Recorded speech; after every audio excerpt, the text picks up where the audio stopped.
Jésus est la solution pour moi. Jésus. Jésus est la solution. Jésus est la solution. Jésus est la solution pour moi. Jésus est la solution. Jésus est la solution. Jésus est la solution pour moi. Comment ne pas t'adorer, Jésus? Comment ne pas t'adorer, Jésus? Comment ne pas t'adorer? Comment ne pas t'adorer? Comment ne pas t'adorer, Jésus? Comment ne pas t'adorer? Comment ne pas t'adorer? Comment ne pas t'adorer, Jésus? Jésus est la solution pour moi. Jésus est la solution pour moi. Jésus. Jésus est la solution. Jésus est la solution. Jésus est la solution pour moi. Jésus est la solution. Jésus est la solution. Jésus est la solution. Il est la solution. Jésus est la solution. Jésus est la solution. Jésus est la solution pour moi. Jésus est la solution. Jésus est la solution. Jésus est la solution pour moi. Combien ont assisté aux réunions de cette semaine? Ok, béni soit le nom du Seigneur. Amen. Ok, soyez encouragés puisque ce soir est censé être notre, enfin non, pas notre dernier, mais le dernier soir ou le dernier soir des enseignements. Nous avons commencé depuis quelque temps, donc ce soir, nous voulons finir. Nous aurons, puisque la semaine prochaine, je pars à Ottawa, donc je pars 3-4 jours, je resterai 4 jours à Ottawa, puis je reviendrai le vendredi d'après pour notre rendez-vous avec les femmes de cette assemblée. Alléluia.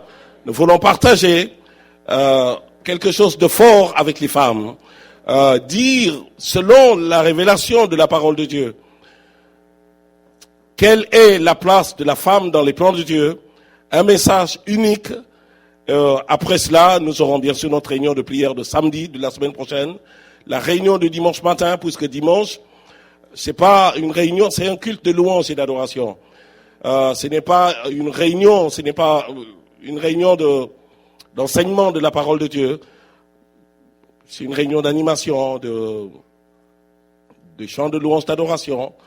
Et à l'issue de ça, le lundi 19, je reprendrai l'avion donc pour rentrer à la maison. Et j'ai beaucoup apprécié ces moments que nous avons passés ensemble. J'ai apprécié la présence de chacun d'entre vous, votre amour, votre courage, votre foi, votre générosité, le soin tendre que vous avez su apporter toutes ces journées. Et que le Seigneur vous bénisse richement. Je pars dimanche, donc dimanche je resterai à Ottawa jusqu'à jeudi, je reviendrai donc sur Montréal le jeudi. Nous avons rendez-vous avec les jeunes, le groupe de chant à Ottawa. Vous savez, ces jeunes enfants. Ils m'ont dit, Cheikh Fall, tu es venu tant de fois chez nous, tu nous attends. Ils ont dit, on s'est cotisé. Quand tu seras là, on va sortir dans la ville d'Ottawa. Alléluia. On dit, on va aller à Ottawa. Bon, vous imaginez, je crois que, je suis tellement excité d'y être. Vous savez, un vieux prédicateur, avec ses enfants dans la ville d'Ottawa, vous savez, je crois que Dieu sera lui-même tellement excité qu'il va rire. Alléluia. Parcourant les rues d'Ottawa, proclamant que Jésus-Christ est Seigneur. C'est quelque chose. Et donc à l'issue de ça, on reviendra, donc bien sûr, parler aux mamans, parler aux femmes. Non, disons les femmes, parce que toutes les femmes ne sont pas forcément des mamans. Il y a des jeunes femmes aussi. Alléluia. Ok, donc parler aux femmes de cette assemblée. Et voilà, ça va être plein, ça va être fort, ça va être beau. La prochaine fois que je viendrai, nous parlerons aux hommes.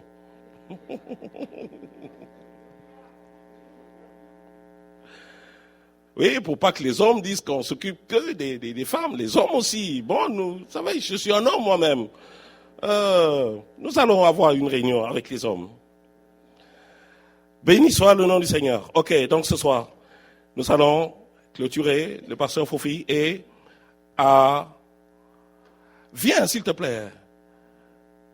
Mon sujet, viens nous faire un résumé s'il te plaît. Ok, nous allons faire une sorte de redéclaration. Alléluia. Bon, pour vous qui avez suivi ces jours de réunion, c'était plein, nous avons partagé beaucoup Vous savez, ce qui est important, c'est de saisir les principes. Ne cherchez pas les méthodes. Bon, merci Seigneur pour les méthodes qui marchent. Mais ce qui est important, c'est saisir les principes qui gouvernent le royaume de Dieu. Quelles sont les lois qui sont... Une loi, quand une loi est déclenchée, elle produit des résultats. Vous comprenez? Nous avons parcouru tout au long de ces jours les traitements de Dieu avec les hommes. Qu'est-ce qu'on appelle la bénédiction? Quelle est la portée de la bénédiction? Quel est le sens de la bénédiction? Qu'est-ce que la bénédiction? Les implications de la bénédiction. Nous avons vu, bien sûr, tout enseignement, c'est jamais complet, vous comprenez? Ce sont des bases. Sur ces bases, travaillez dessus. Sur ces bases, vous êtes censé commencer là où moi j'ai fini. Vous comprenez? Donc vous êtes censé aller plus loin, puisque vous commencez où nous finissons. Votre route commence là, avec tout le paquet que vous avez reçu pendant ces journées, avec tout ce partage. Allez-y, priez dessus, achetez une bonne Bible, cherchez les chaînes de référence, étudiez la parole. Dieu vous donnera la révélation de la parole. La révélation commence ou finit la connaissance humaine. Alléluia. Mais tant qu'on n'a pas appris, on n'aura pas la révélation.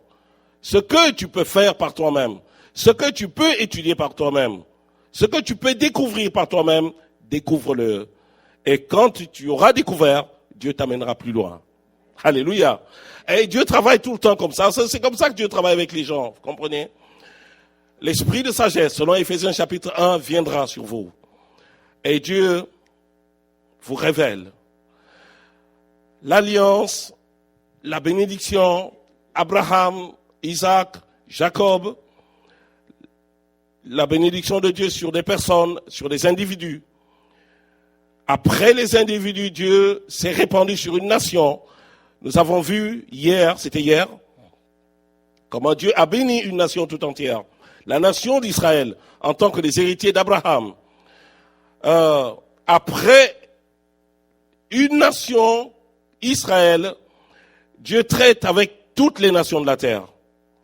La même bénédiction, la même portée. Ce qu'il veut pour l'un, il le veut pour tous. Alléluia. Béni soit le nom du Seigneur. Ok, ce soir nous allons voir quel est l'antidote. L'antidote de la malédiction. Puisque l'alliance, nous allons faire une sorte de Deutéronome, une sorte de deuxième lecture, de relecture de l'alliance de Dieu avec les hommes. Jésus s'est tenu un jour dans Jean chapitre 14, verset 13. Le Seigneur Jésus dit ceci. Tout ce que vous demanderez en mon nom, je le ferai. Pour que le Père soit glorifié dans le Fils. Si vous me demandez quelque chose, en mon nom, moi, je le ferai. Christ dit littéralement ici, si vous demandez, si vous exigez quelque chose, comme étant votre droit et votre privilège légitime, même si la chose n'existe pas, je l'inventerai pour vous. Alléluia. Puisqu'il est créateur, si la chose n'existe pas, il s'engage à l'inventer pour toi. Mais à condition que tu demandes en son nom, à condition que tu demandes avec foi. Puisque lui-même, il a établi des lois, vous savez, Dieu lui-même établit des lois et il est gouverné par ces lois-là. Amen. Son royaume est gouverné par des lois. Il dit, celui qui s'approche de Dieu doit croire que Dieu existe et qu'il est le rémunérateur de ceux qu'il cherche. Il est gouverné par cette chose-là. Vous comprenez? Il dit, celui qui s'approche, faut qu'il vienne avec foi. S'il vient avec foi, il obtiendra ce qu'il veut. Alléluia. Bon, ce sont des lois que Dieu a établies. Donc, connaissons les lois qui gouvernent le royaume de Dieu. Lorsque nous sommes avancés, et il sera facile. Jésus dit, il dit tout ce que vous demandez. Donc, Dieu est censé, dans sa tête, que tout ce que tu demandes, bon, est-ce qu'il veut dire ce qu'il veut dire, ou il veut dire autre chose que ce qu'il dit? Oui, il veut dire ce qu'il dit. S'il ne veut pas dire ce qu'il dit, c'est que Christ devient partenaire du mensonge. Alléluia. Mais puisque ce qu'il dit est vrai, il a dit tout ce que vous demandez en mon nom, qu'est-ce qui va se passer? Je le ferai pour que le Père soit glorifié dans le Fils. Dans la pensée de Dieu, Dieu n'a pas imaginé une prière sans réponse. Puisqu'il a dit quiconque demande, celui qui cherche et celui qui frappe, on lui ouvre. Il n'a pas dit peut-être, il n'a pas dit si c'est possible. Celui qui demande reçoit. Quiconque cherche trouve, celui qui frappe, on lui ouvre. Donc, dans sa pensée, toute prière est censée produire du résultat. Mais nous allons faire une sorte de relecture. Pour dire ceci,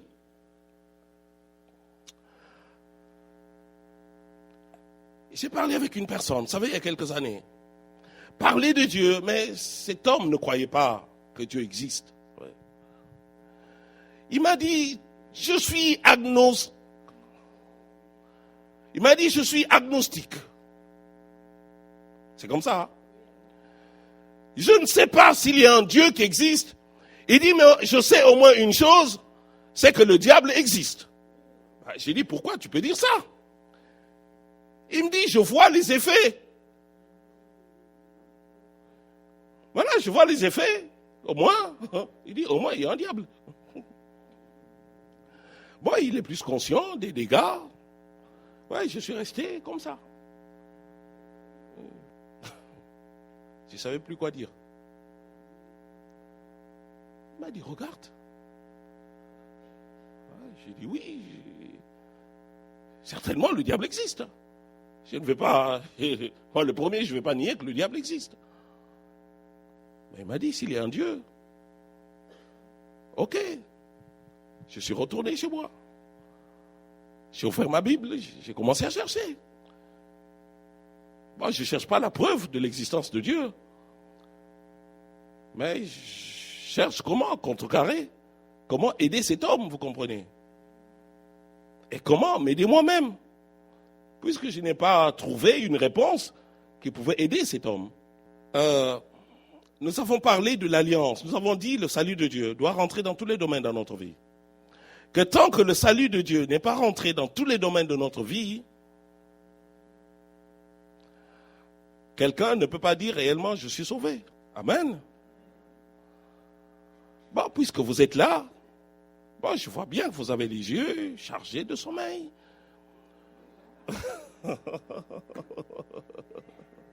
Mais vous êtes là, vous comprenez? Mais vous êtes là. Vous êtes fort et vous êtes prêt à accepter ce qui est difficilement, comment dire ça, qu'on peut dire difficilement dans une grande réunion publique, vous comprenez? Bon, nous voulons aller un peu plus loin avec chacun d'entre vous. Parce que le salut, qu'est-ce que le salut? L'alliance, qu'est-ce que l'alliance? La bénédiction, qu'est-ce que la bénédiction? Qui peut dire « je suis béni » ? Nous avons vu l'exemple de bénédiction dans la vie de ces gens. Comment Dieu marche avec ces hommes, avec ces femmes. Abraham, Isaac, depuis le commencement, vous savez, depuis le début, dans Genèse, nous voyons dans Genèse chapitre 6, verset 5, l'Éternel vit que la méchanceté des hommes était grande sur la terre et que toutes les pensées de leur cœur se portaient chaque jour uniquement vers le mal. L'Éternel se repentit d'avoir fait l'homme sur la terre. Il fut affligé en son cœur. Et plus tard, il dit, et moi, je vais faire venir le déluge d'eau sur la terre pour détruire toute chair ayant souffle de vie sous le ciel. Tout ce qui est sur la terre périra. Dieu signe l'arrêt de mort, vous savez, de toute une humanité. Et au sein de sa détermination de détruire, il va trouver un homme. Vous connaissez Noé. Il dit, j'établis mon alliance avec toi, tu entreras dans l'arche, toi et tes fils, ta femme, tes femmes, et les femmes de tes fils avec toi. De tout ce qui vit de toute chair, tu feras entrer dans l'arche, 2 de chaque espèce pour les conserver en vie avec toi. Il y aura un mâle et une femelle. Plus tard, l'Écriture dit, Noé exécuta tout ce que l'Éternel lui avait ordonné, n'est-ce pas? Un engagement. Dieu s'engage avec une personne. Si Dieu trouve une personne avec laquelle il peut s'engager, il se produit quelque chose.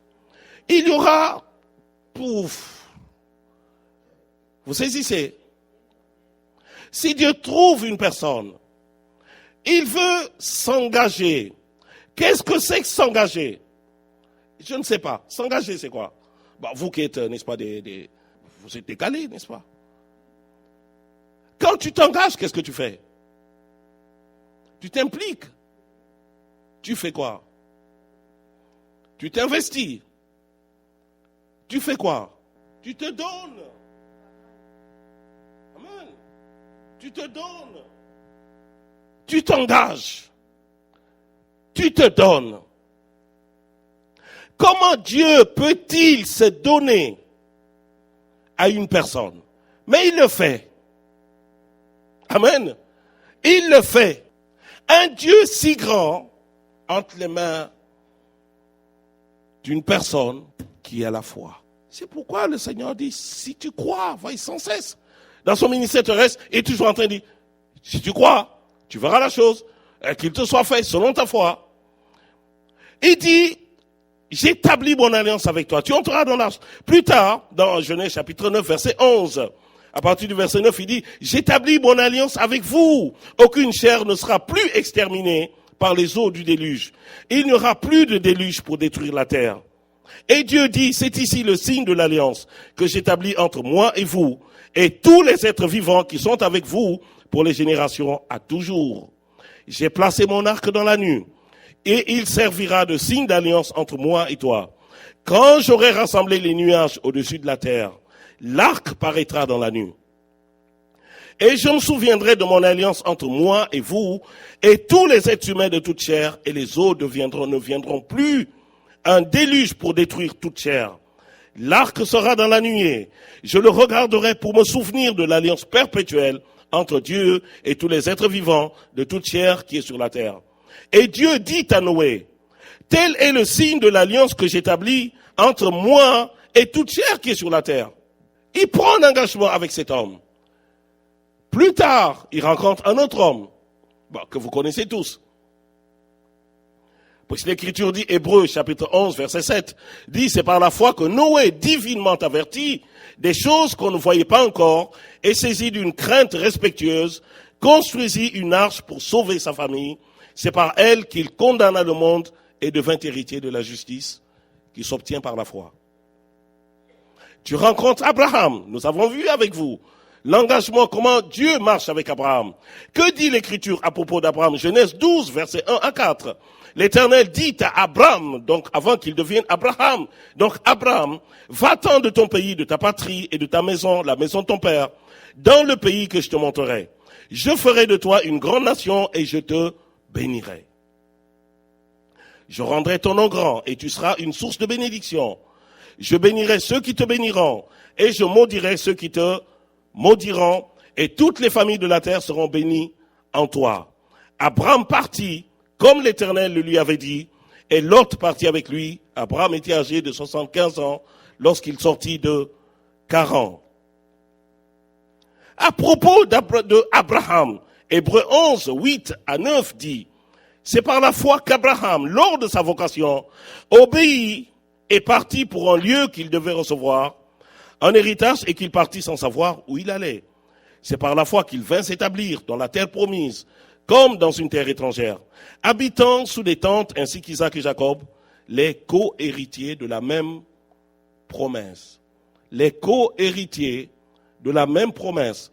Nous avons vu avec vous que la même bénédiction d'Abraham est venue sur son fils Isaac, après lui. Et la même bénédiction est venue sur Jacob, le fils d'Isaac, après lui.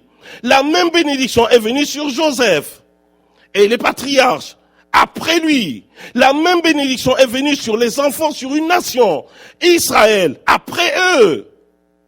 Puisque Dieu s'engage, il dit l'alliance est une alliance perpétuelle. Il s'engage en disant je serai ton Dieu et le Dieu de tes descendants après toi. Puisque Dieu ne peut pas mourir, il s'engage dans une alliance éternelle. Revenez dans Éphésiens, chapitre 2, s'il vous plaît.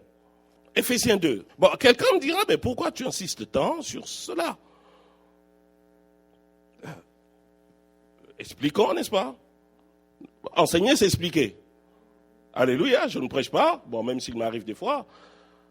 Bon, j'aime l'onction de la prédication. Elle est exubérante, vous savez, elle est excitante. Elle vous tétille. Et des fois, vous partez. Mais bon, faut. Là, si vous me voyez partir, faites-moi signe. Éphésiens chapitre 2. Lisons le verset 12 et 13, s'il vous plaît. Éphésiens chapitre 2, versets 12 et 13. Nous sommes dans le Nouveau Testament. Ok, lis à haute voix que tout le monde entende. Alléluia. Vous étiez en ce temps-là, comment? Sans Christ. 1. 2. Quoi? Privés du droit de cité en Israël, puisque l'alliance en ce temps n'existait qu'en Israël, n'est-ce pas?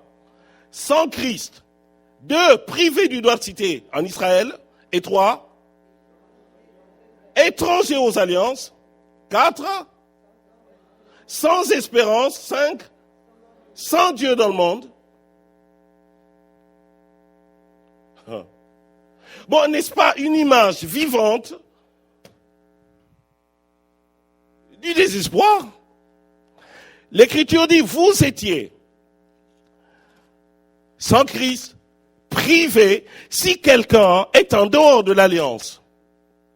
Un croyant, même si vous êtes né de nouveau, vous êtes baptisé dans le Saint-Esprit, vous parlez en langue, vous prophétisez. Si vous n'êtes pas conscient de cette alliance, des clauses de l'alliance, des implications de l'alliance, l'Écriture dit, vous êtes sans espérance. Et votre vie n'est pas différente de la vie du païen. C'est lui qui le dit. Alléluia. Votre vie n'est pas différente de celle du païen. Voilà pourquoi aujourd'hui on parle de le croyant incroyant. Il est croyant, mais il est incroyant. Il vit comme un incroyant. Sa vie est comme celle de l'incroyant. Puisque l'incroyant n'est pas béni, et toi en tant que croyant, tu n'es pas béni. Ça c'est dur. Mais Dieu veut que nous soyons conscients de la vie à laquelle il réserve les enfants de Dieu. Tous ces enfants. Lorsque Abraham fut âgé de 99 ans, l'Éternel apparut à Abraham et lui dit, je suis le Dieu Tout-Puissant. Marche devant ma face et sois intègre. J'établirai mon alliance entre moi et toi, je te multiplierai à l'extrême. Abraham tomba sur sa face et Dieu lui parla en disant, voici mon alliance que je fais avec toi. Tu deviendras père d'une multitude de nations. On ne t'appellera plus Abraham, mais ton nom sera Abraham, car je te rends père d'une multitude de nations. Je te rendrai fécond à l'extrême, je ferai de toi des nations et des rois sortiront de toi. J'établirai mon alliance entre moi et toi et tes descendants après toi, selon leur génération. Ce sera une alliance perpétuelle, en vertu de laquelle je serai ton Dieu et celui de ta postérité après toi. Genèse 17. Abraham, maintenant, puis Abraham tomba sur sa face, il rit et dit en son cœur, naîtrait-il un fils à un homme de 100 ans et Sarah, âgée de 90 ans, enfantera-t-elle? Genèse 14. L'Éternel dit à Abraham, pourquoi donc Sarah a-t-elle ri? En disant, est-ce que vraiment j'aurai un enfant, moi qui suis vieille? 14. Y a-t-il rien qui soit étonnant de la part de l'Éternel? Y a-t-il rien qui soit étonnant de la part de l'Éternel? Paul dira aux Juifs dans sa génération, y a-t-il rien, pensez-vous, incroyable que Dieu ressuscite les morts? Alléluia. Y a-t-il rien qui soit étonnant de la part de l'Éternel? Au temps fixé, je reviendrai vers toi à cette même époque et Sarah aura un fils. La clause de l'alliance. Dieu s'engage. Qu'est-ce qu'il pousse? Qu'est-ce qu'il motive? Lui-même. Lui-même. Nous avons vu la bénédiction, les 3 caractéristiques, vous vous rappelez. Premièrement, elle est irrévocable. Oui, elle est inconditionnelle, elle est permanente. Dieu fait miséricorde à qui il fait miséricorde. Il fait grâce à qui il fait grâce. Alléluia. Que tout homme, toute femme qui croit, qui se donne à Dieu et qui accepte cette parole comme étant la parole sortie de la bouche de Dieu, peut recevoir de Dieu n'importe quoi, mes amis. Peut recevoir n'importe quel miracle de Dieu. Personne ne limitez pas Dieu. Alléluia. Ne limitez pas Dieu à, je sais pas, à une étiquette, à 4 murs, à une dénomination, tout ce que vous voulez, à une couleur de peau ou à une situation sociale. Dieu n'est limité par rien, vous comprenez? C'est pas s'il veut, il le veut. Il veut te bénir. Oui. Dis à quelqu'un, c'est pas Eliezer. C'est pas le bon. Eliezer, c'est pas le bon.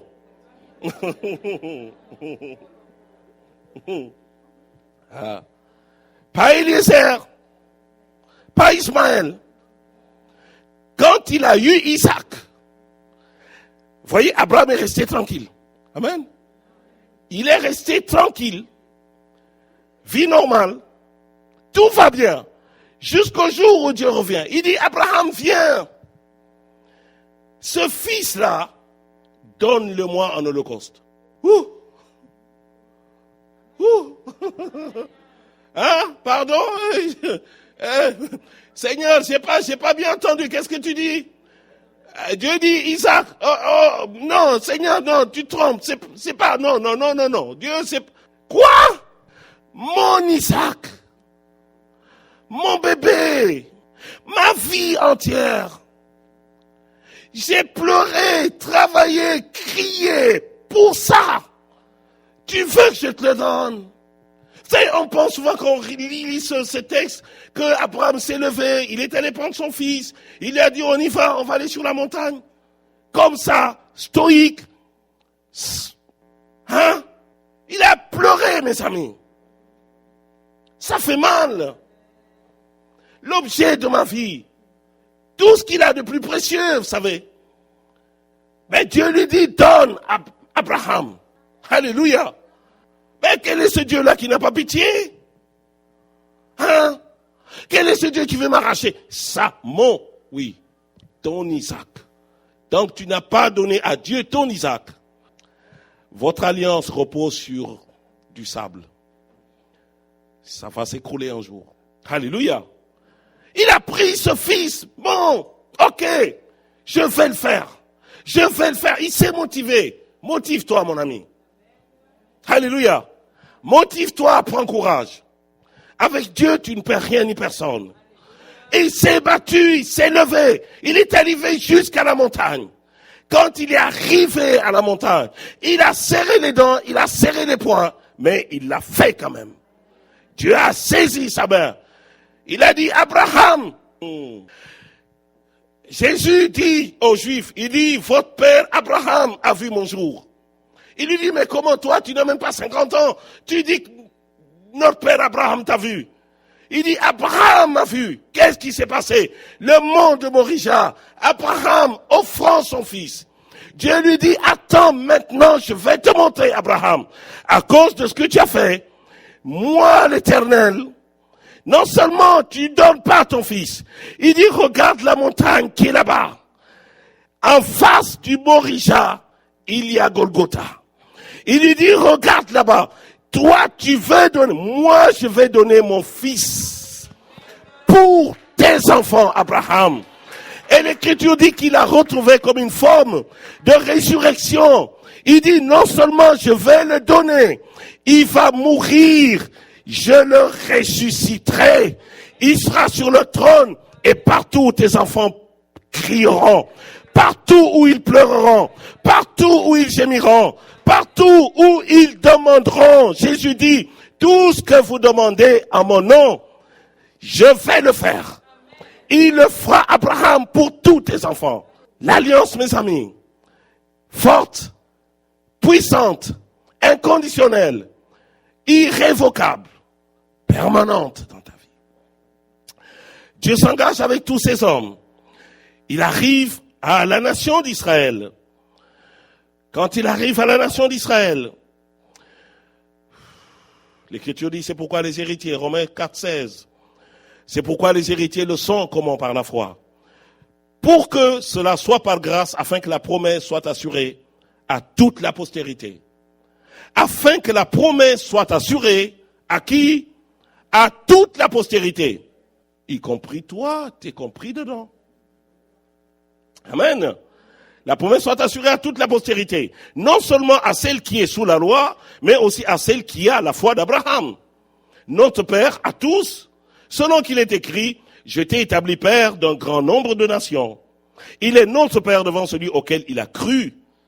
Dieu qui donne la vie aux morts et qui appelle les choses qui ne sont point comme si elles étaient. Espérant contre toute espérance, il devint ainsi le Père d'un grand nombre de nations. Il crut et... Non, il crut et, c'est écrit. Et devint quoi? Ok, il crut et devint le Père d'un grand nombre de nations. Il y a deux verbes ici. Croire, très bien, alléluia. Voilà quelqu'un qui suit ma prédication.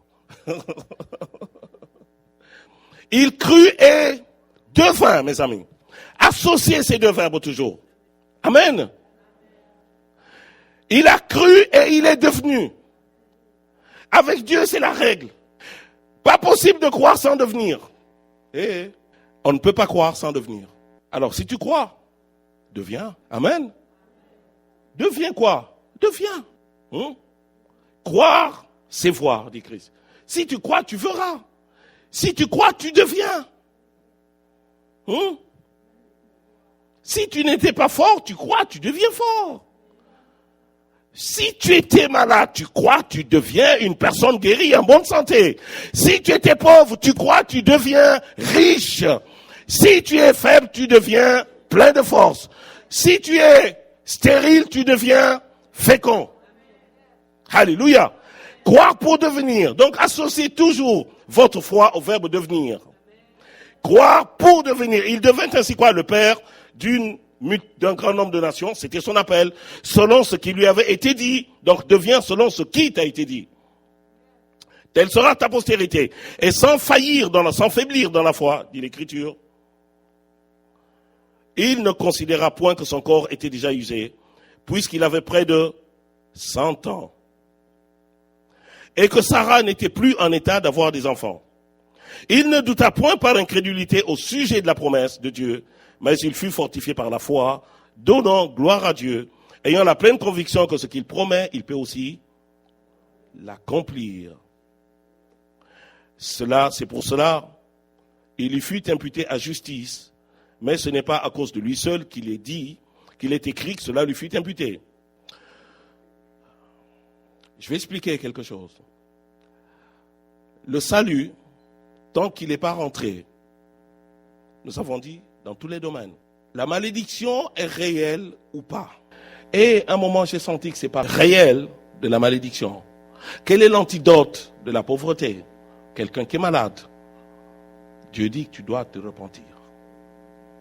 La repentance, mes amis. Je crois à l'autorité du croyant. Vous savez, les malédictions qu'on brise, l'autorité, je détruis, je brise au nom de Jésus. Oui, ça existe. Mais quand il s'agit d'une chose, on brise, c'est toujours pas brisé. La voie royale. La repentance. La repentance. Et nous avons tous besoin de nous repentir des situations où nous n'avons pas été à la hauteur. Pour cette maladie, j'ai besoin de me repentir. La pauvreté, tu dois te repentir d'avoir été pauvre jusqu'à aujourd'hui. Si tu as été faible, tu dois te repentir. Ta vie doit être au top. C'est pas un choix, vous savez, c'est pas une option. C'est tu l'as dit, c'est un must. J'apprends tellement avec cette fille. C'est un must. Elle a dit dispendieux, c'est dispendieux. Exponentiel et must. Oui, on n'est pas venu pour rien. Ok, nous allons expliquer un tout petit peu et après nous allons faire la pause. Vous voulez? On fait la pause tout de suite? Ok, on explique puis on va y arriver, on n'est pas loin. Ok, bon, vous qui... Prenez des notes, s'il vous plaît. Donc, Abraham crut et devint le père d'un grand nombre de nations. Exode 2, nous avons lu avec vous. Dieu entendit leurs gémissements. Il se souvint de son alliance avec Abraham, Isaac et Jacob. Dieu regarda les enfants d'Israël, il en eut compassion. Exode 3, verset 7. L'Éternel dit, j'ai vu la souffrance de mon peuple qui est en Égypte, et j'ai entendu les cris que lui font pousser ses oppresseurs, car je connais ses douleurs. Mon ami, Dieu connaît. Dieu dit, je connais ses douleurs.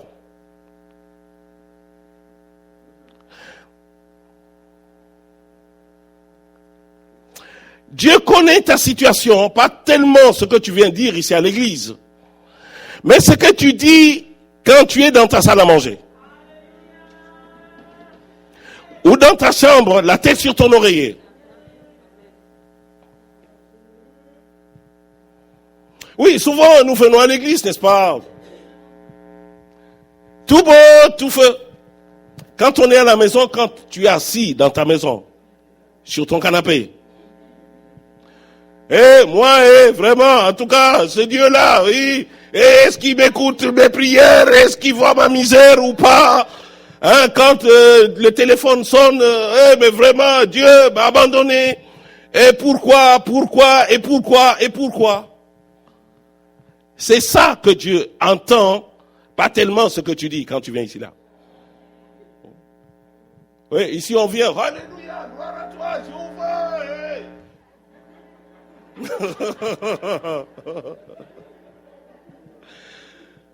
Et la foi, merci Seigneur, alléluia, j'ai la victoire, oui, Dieu est bon. Oui, on te dit, tiens quelqu'un par la main, tu tiens, alléluia, merci Seigneur. Mais une fois que tu es sorti d'ici, que tu es allé t'asseoir sur ton canapé, L'Éternel entend. Et il voit aussi.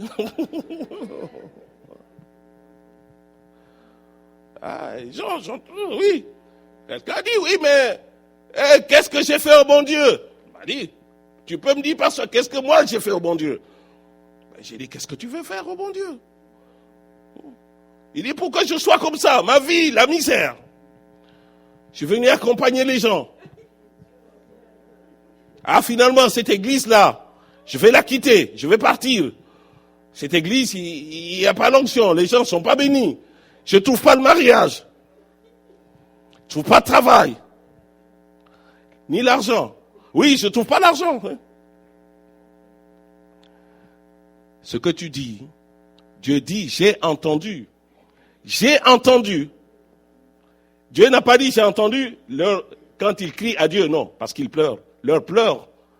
Ces gens ne prient pas. Ils ne sont pas en train de prier, ils sont en train de parler, de pleurer, de murmurer. Dieu dit, j'ai entendu. Maintenant, si vous écoutez ma voix, dit-il, si vous gardez mon alliance, vous m'appartiendrez entre tous les peuples, car toute la terre est à moi. Vous serez pour moi un royaume de sacrificateurs, une nation sainte. Voilà les paroles que tu diras aux enfants d'Israël. Exode 24, verset 7. Il prit le livre de l'Alliance et le lut en présence du peuple. Ils dirent, nous ferons tout ce que l'Éternel a dit, nous obéirons. L'obéissance à Dieu. Ils ont promis, ils ont dit, nous allons obéir. Quand ils ont vu la bonté de l'Éternel, n'est-ce pas? Ils ont vu la main de Dieu dans leur vie. Choisis d'obéir. Alléluia. Choisis le chemin de l'obéissance. Parce que le chemin de l'obéissance est un chemin qui est toujours payant. Le prix que tu payes pour obéir ne sera jamais aussi grand que la grâce de Dieu dans ta vie. Alléluia. Ça ne sera jamais aussi grand que la grâce de Dieu. Décide que tu vas le faire. Alléluia. Moïse, verset 24, Exode 24, verset 8. Moïse prit le sang et le répandit sur le peuple en disant, voici le sang de l'alliance que l'Éternel a faite avec vous, selon toutes ses paroles. Moïse monta avec Aaron, Nadab et Abihu et 70 des anciens d'Israël. Ils virent le Dieu d'Israël. Sous ses pieds, c'était comme un ouvrage de saphir transparent, comme le ciel lui-même dans sa pureté. Verset 12.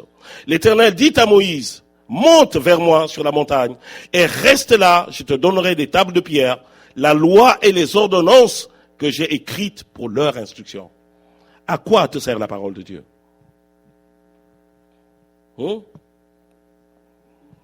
Dieu dit que j'ai écrite pour leur instruction. Dieu veut t'instruire.